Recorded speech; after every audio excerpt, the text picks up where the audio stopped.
data ရဲ့ scan ကလို့ကိုဘလို့လူမျိုးတွေတုံးတင်လဲဆိုတာ data ရဲ့အတွဲလေးနဲ့ပတ်သက်ပြီးတော့မြိတ်သူလေးကတည်တည်ချာချာလေးပြောပြပေးပါမယ်ရှင် data ရဲ့ scan ကတဲ့မှာတစ်ခုချင်းစီရလိုက်ဝနာအကျိုးအာနိသင်ထိရောက်မှုရှိပါတယ်ရှင်ဒီမျက်နှာသစ်စေးရဆိုရင်အရေးကြအမဲဆဲတက်တဲ့နောက်ပြီးတော့ဝက်ချာတခုနှစ်ခုရှိတဲ့သူတွေစောင်းဝဲချာ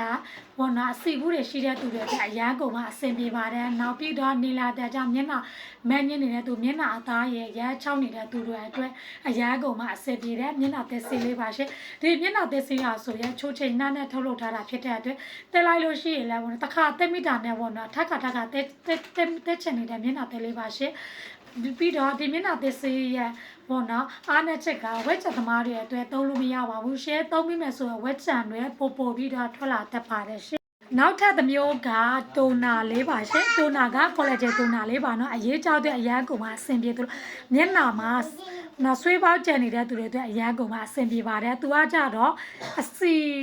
လေးနည်းနည်းပါပါတယ်နော်ဒီမှာပါရှင်သူရဲ့အနက်လေးကလည်းအရန်ကောင်းပါတယ်မျက်နှာမှာအသားရရချောင်းတဲ့သူမျက်နှာအမဲစစ်တွေရှိတဲ့သူ